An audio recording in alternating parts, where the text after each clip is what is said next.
ఈ రోజు ఎక్కడ చూసినా జార్ఖండ్ ఎలక్షన్స్, మహారాష్ట్ర ఎలక్షన్స్ గురించే మాట్లాడుతున్నారు అందరూ. అయితే మహారాష్ట్రలో, జార్ఖండ్లో రెండిటి దగ్గర బీజేపీ లీడ్లో ఉంది. బీజేపీ వస్తే ఏమవుతుంది, ఎవరికి ఇబ్బందులు అవుతాయి, కాంగ్రెస్ వస్తే ఎవరికి నష్టాలు అవుతాయి, ఇట్లాంటి విషయాలన్నీ మనకు తెలవడానికి టైం ఉంది. కాబట్టి ఇప్పుడు అసలు నిజంగా బీజేపీ గెలుస్తుంది కాబట్టి అసలు ఎట్లుంది అక్కడ పరిస్థితి ఏంది, ఎంత మెజారిటీతో గెలిచింది, ఇవన్నీ విషయాలు మనకు నరేష్ గారు చెప్తారు. చెప్పండి నరేష్, ఎట్లుంది అక్కడ పరిస్థితి ఇప్పుడు? సో మహారాష్ట్ర అసలు రాజకీయాలు అంటే మహారాష్ట్రలో చాలా రసవత్తరంగా ఉన్నాయి. అంటే పొద్దున చూస్తే మనకి నార్మల్గా డి అంటే డి అనే విధంగా ఉన్నాయి. మహారాష్ట్రలో ఇప్పుడు నార్మల్గా మన తెలుగు రాష్ట్రాల్లో కూటమిలు ఏ విధంగా అయితే ఉన్నాయో అక్కడ బీజేపీ కూటమి, నార్మల్గా బీజేపీ, ఎన్డీఏ, యూపీఏ కూటమిలు రెండు దేశవ్యాప్తంగా ఉన్నాయి. కానీ మహారాష్ట్ర రాష్ట్రానికి వచ్చేసే వరకు అక్కడ బీజేపీకి సంబంధించి మహాయుతి, అలాగే ఎన్డీఏకి సంబంధించి మహావికాస్ అఘాడి రెండు కూటములు ఉన్నాయి. సో ఈ రెండు కూటములలో కూడా రెండు పార్టీలకు చెందిన పార్టీలు కూటమిలో విడిపోయి ఉన్నాయి. మహారాష్ట్రలో 2019లో ఎన్నికలు జరిగినాయి కదా. సో 2019లో ఎన్నికలు జరిగిన తర్వాత 2019 ఎన్నికల తర్వాత ఏమైందంటే అక్కడ హంగ్ వచ్చింది. సో హంగ్ వచ్చినప్పుడు శివసేన వెళ్ళి తన శాశ్వత శత్రువు అయినటువంటి కాంగ్రెస్ పార్టీతో కలిసి ప్రభుత్వాన్ని ఏర్పాటు చేస్తుంది. ఎందుకు కలవడానికి కారణం ఏమో? అంటే మ్యాజిక్ ఫిగర్ రాకపోవడం, మెజారిటీ రాకపోవడం. సో హంగ్ వచ్చినప్పుడు మెజారిటీ ఉండదు. సో శివసేన వెళ్ళేసి కాంగ్రెస్ తో కలిసింది. సో శివసేన సిద్ధాంత పరంగా కాంగ్రెస్ కి వ్యతిరేకంగా పుట్టింది. బాల్ ఠాకరే గారు కాంగ్రెస్ కి వ్యతిరేకంగా శివసేన పార్టీని పెట్టారు. సో ఇది శివసేనలో ఉన్నటువంటి కరుడుగట్టిన శివసేన వాదులకి అది నచ్చలేదు. సో మన శత్రు కాంగ్రెస్ తో కలిసి పవర్ కోసం, ఒక అధికారం కోసం మనం వెళ్ళి కలవడం ఏంటి అని వాళ్ళు శివసేనలోని కొద్దిమంది ఎమ్మెల్యేలు ఏక్నాథ్ షిండేతో కలిసి వాళ్ళు అక్కడ శివసేన, కాంగ్రెస్, ఎన్సీపీకి సంబంధించినటువంటి ప్రభుత్వానికి వాళ్ళు మద్దతును ఉపసంహరించుకొని వాళ్ళు మళ్ళీ బీజేపీకి వచ్చినారు. ఏక్నాథ్ షిండే కొంతమంది శివసేన ఎమ్మెల్యేలను తీసుకుపోయి బీజేపీతో కలిసి ప్రభుత్వాన్ని ఏర్పాటు చేస్తున్నారు 2022. ఎట్ ద సేమ్ టైం శివసేనలో ఉన్నటువంటి కరుడుగట్టిన శివసేన వాదులు ఎలాగైతే కాంగ్రెస్, ఎన్సీపీతో కలవడం ఇష్టం లేదో, ఎన్సీపీ పార్టీలో కూడా ఇప్పుడు అజిత్ పవార్ ఉన్నాడు కదా, శరద్ పవార్ అల్లుడు. సో అజిత్ పవార్కి సంబంధించి శరద్ పవార్ అల్లుడు కొద్దిమంది ఎమ్మెల్యేలు కూడా వాళ్ళకు కూడా ఇష్టం లేదు ఒక పవర్ కోసం మన శత్రువు శివసేనతో కలవడం ఏంటని. సో ఈ ఎన్నికల్లో ఏం జరిగిందంటే బీజేపీకి సంబంధించి మహాయుతి, అలాగే కాంగ్రెస్కి సంబంధించి మహావికాస్ అఘాడి రెండు కూటములు ఏర్పడ్డాయి. సో ఇక్కడ మహాయుతి కూటమిలో బీజేపీ, ఎన్సీపీ, ఎవరు ఎన్సీపీ, అజిత్ పవార్ ఎన్సీపీ, అలాగే ఏక్నాథ్ షిండే శివసేన, మూడు పార్టీలు ఒకవైపు ఉంటే అక్కడ మహావికాస్ అఘాడిలో కాంగ్రెస్, శరద్ పవార్ ఎన్సీపీ, అలాగే శివసేన, ఉద్ధవ్ ఠాకరే శివసేన. సో రెండు కూటమిలుగా ఏర్పడ్డాయి. ఈరోజు నార్మల్గా మార్నింగ్ నుంచి చూస్తుంటే మనం కాంగ్రెస్ కూటమి, అదే మహావికాస్ కూటమికి, ఇలా ఇక్కడ మహాయుతి కూటమికి డి అంటే డి అనే విధంగా ఉన్నాయి. కాంగ్రెస్ ఒక 4-5 సీట్లు తేడా ఉండే ప్రతిశా. తర్వాత కొద్దిసేపటి తర్వాత కొంచెం డిఫరెన్స్ కి చేరింది, కాంగ్రెస్ లీడ్లోకి వచ్చింది. చాలా డి అంటే డి అనే విధంగా ఉన్నాయనుకున్నాం, కానీ మధ్యాహ్నం వచ్చేసరికి మెజారిటీ ఫిగర్ దాటిస్తుంది. ఇక్కడ తెలంగాణ, ఆంధ్రప్రదేశ్లో ఉన్నటువంటి భారతీయ జనతా పార్టీ నాయకులు కూడా ఏమన్నారంటే మాకు 150 ఖచ్చితంగా వస్తాయి, మాకు 150 పక్కాగా వస్తాయి, మేము 200 దాటి వస్తాయి అంటలేము, 150 పక్కాగా వస్తాయి, ఖచ్చితంగా వస్తాయి, మేము విజృంభిస్తాము, ముందుకెళ్తాము అన్నారు. పొద్దున డి అంటే డి వాతావరణం అన్నారు. కానీ ఇప్పుడు చూస్తే ఎవరు ఊహించని విధంగా 2222 సీట్లు దాటిపోయింది. సో ఇప్పుడు వచ్చిన ప్రధాన చిక్కు ఏంటంటే ప్రతిష, అక్కడ మహారాష్ట్రలో ఎవరు ముఖ్యమంత్రి అనేది చూస్తున్నారు. ఓకే, ఇప్పుడు మహారాష్ట్రలో ఏ సీఎం వస్తే బాగుంటుందని మీరు అనుకుంటున్నారు? సో మహారాష్ట్రలో బీజేపీ నుంచి, అంటే బీజేపీ అలయన్స్ లో మొన్నటి వరకు షిండే ఉన్నాడు, ఏక్నాథ్ షిండే. సో ఆయన ఉంటేనే బాగుంటుందని చాలా మంది అభిప్రాయం. ఎందుకంటే భారతీయ జనతా పార్టీకి పవర్ లేదు. ఫస్ట్ ఆఫ్ ఆల్ పవర్ లేనప్పుడు ఆ టైంలో సిద్ధాంతాలను నమ్మి చాలా పార్టీలు ఉంటాయి, నాయకులు ఒక పార్టీ సిద్ధాంతాలు నమ్మి ఆ పార్టీలోనే ఉంటారు, పవర్ కోసం అక్కడిక్కడ వెళ్ళరు. ఇక్కడ శివసేన దేనికి వ్యతిరేకంగా పుట్టినటువంటి కాంగ్రెస్ పార్టీతో పవర్ కోసం అలయన్స్ అయినప్పుడు, కలిసినప్పుడు ఇక్కడ శివసేనలో కొద్దిమంది కరుడుగట్టిన వాదులకు అది నచ్చలేదు, హిందుత్వవాదులకి. మేమేంటి కాంగ్రెస్తో కలవడం ఏంటి పవర్ కోసం. సో వాళ్ళు ఏం చేశారు, ఏక్నాథ్ షిండే నాయకత్వం తీసుకొని కొద్దిమంది ఎమ్మెల్యేలని తీసుకెళ్లి మోడీతో కల్పించి బీజేపీ గవర్నమెంట్ ఏర్పాటు చేశారు. అవునవును, నిజమే. కానీ ఇప్పుడు ఒకవేళ అక్కడ ఫడ్నవీస్ వస్తే ఎట్లుండబోతుంది మరి? ఫడ్నవీస్ వచ్చే అవకాశం అయితే లేదు. ఇప్పటికే ప్రభుత్వం అంటే మెజారిటీ ఫిగర్ దాటిన తర్వాత ఫడ్నవీస్ కి ఉండాలి అని చెప్పి చాలా మంది అంటున్నారు. కాకపోతే షిండే వర్గీయులు ఏమంటారు, షిండేనే ముఖ్యమంత్రిగా కొనసాగాలి.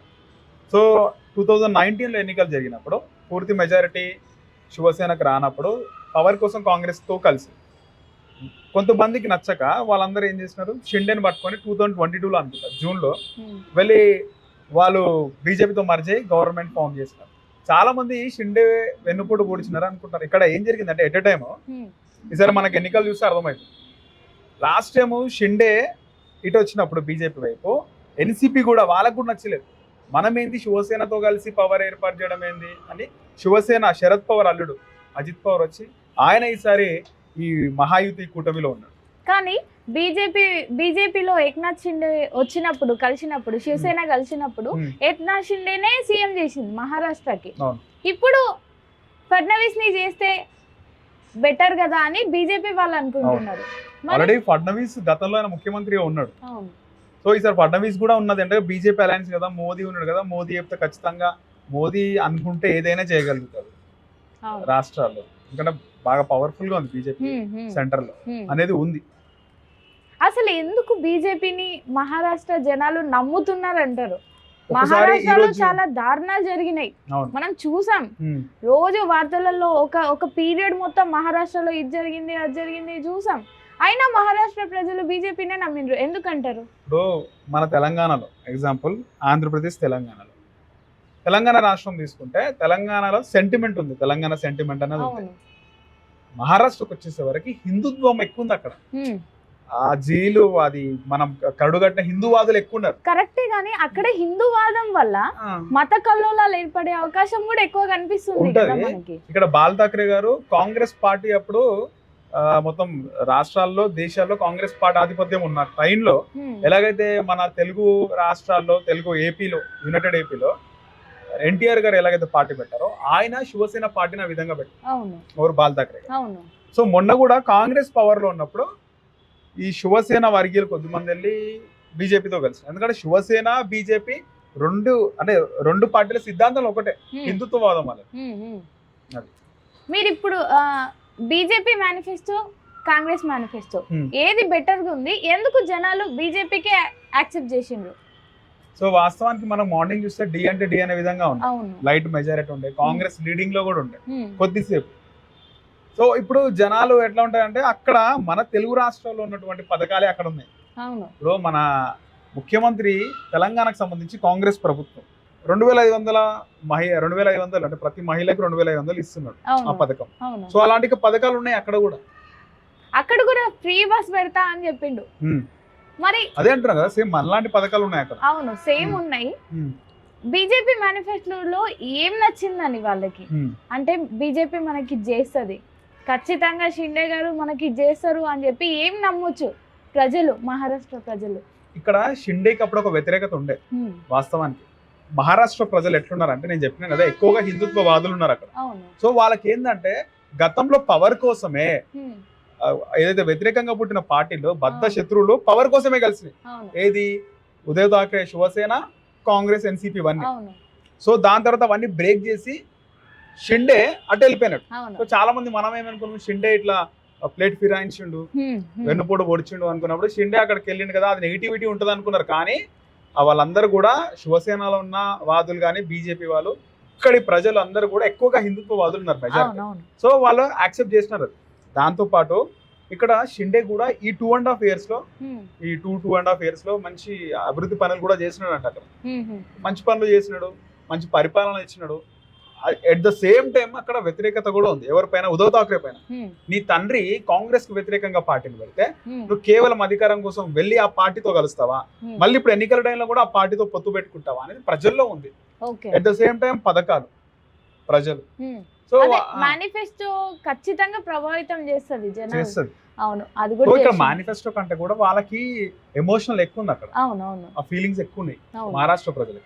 నేను కూడా మహారాష్ట్ర పోయినాను ఎలక్షన్స్ టైంలో, కానీ ఇంత బీజేపీకి ఇంత లీడింగ్ వస్తుందని అనుకోలేదు. ఓకే, అక్కడ ఎట్లుండే మీరు వెళ్ళినప్పుడు జనాల ఉద్దేశం గానీ?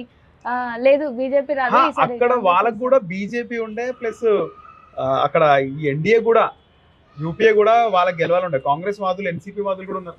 ఎన్సీపీ కూడా one of the strongest party. So Sharad Pawar గారు చాలా రోజులు నడిపించారు ఆయన కూడా. ఎన్సీపీ ఉంది, కాంగ్రెస్ ఉంది, ఎక్కువగా ఎన్సీపీ శివసేన బాగున్నాయి అక్కడ నేషనల్ పార్టీస్ కంటే. రీజనల్ పార్టీస్ బాగుంది. ఇంకోటి మనం మాట్లాడుకోవాల్సిన ప్రత్యూష ఈరోజు వాయనాడ్ గురించి మాట్లాడుతాం. అవును, వాయనాడ్ లో ప్రియాంక గాంధీ గెలిచారు, మంచి మెజారిటీ, థంబింగ్ మెజారిటీ 3,82,000 మెజారిటీ వచ్చింది ప్రియాంక గాంధీ. సో రాహుల్ గాంధీ ఆయన రాయబరేలీలో అలాగే వాయనాడ్ లో నిల్చున్నాడు. సో రెండు గెలిచిన తర్వాత వాయనాడ్ రాజీనామా చేస్తే ఇప్పుడు వచ్చే వాళ్ళ సోదరి మనకి ఇస్తారు ప్రియాంక గాంధీ. సో ఆమె నిల్చున్న తర్వాత రాహుల్ గాంధీ రికార్డ్ ని బ్రేక్ చేసింది వాయనాడ్ లో. మీకు 3,82,000 మెజారిటీ వచ్చిందంటే అది నాట్ ఎ జోక్. అది అసలు ఎవరు ఎక్స్పెక్ట్ చేయలేదు. ఇంకోటి ప్రియాంక గాంధీ ఎక్కువ అగ్రెసివ్ కాదు, ఎక్కువగా మాట్లాడదు, ఆమె ఎక్కువ కాంట్రవర్షియల్ కాదు, తెర వెనకాల ఎక్కువ ఉంటుంది ముందు కంటే కూడా. ఓకే, ఫైనల్ గా అయితే మహారాష్ట్రలో అసలు మహారాష్ట్ర మొత్తం కూడా బీజేపీ మహాయుతి ఘన విజయం అయితే సాధించింది. సో మహావికాస్ అఘాడికి పరాజయం అని చెప్పుకోవాలి. చాలా తక్కువ సంఖ్యలో సీట్లు కూడా వచ్చాయి. సో చూడాలి ఇప్పుడు మెయిన్ గా ఫడ్నవీసా లేకపోతే ఇక్కడ షిండేని చేస్తారా, దేవేంద్ర ఫడ్నవీసా లేకపోతే ఏక్నాథ్ షిండే ఎవరైతారా ముఖ్యమంత్రి అనేది ఉంది. వాళ్ళలో వాళ్ళకి ఒకటి ఉంది. కాకపోతే మోదీ ఆశీస్సులు కూడా షిండేకి ఇచ్చే అవకాశం ఉంది. షిండేనే మళ్ళీ ముఖ్యమంత్రిగా చేసే అవకాశం ఉంది. ఎందుకంటే గతంలో చూస్తున్నాం చాలా స్టేట్స్ లో మోదీ ఆయన ప్రధాని ఉన్న టైంలో కర్ణాటకలో కూడా ఉన్న ప్రభుత్వం పడిపోయి ఇంకో ప్రభుత్వం ఏర్పాటైంది. ఇక్కడ మహారాష్ట్రలో కూడా ఉన్న ప్రభుత్వం పడిపోయి ఇంకో ప్రభుత్వం ఏర్పడింది. ఇక్కడ బీజేపీ ప్రభుత్వం మహారాష్ట్రలో ఏర్పడిందంటే ముఖ్య కారణం ఏక్నాథ్ షిండే. ఇప్పుడు ఆయనకు ముఖ్యమంత్రి పదవి ఇవ్వకుండా ఇక్కడ ఫడ్నవీస్కి ఇస్తే మళ్ళీ కూడా ఏమైనా జరిగే అవకాశం ఉండొచ్చు.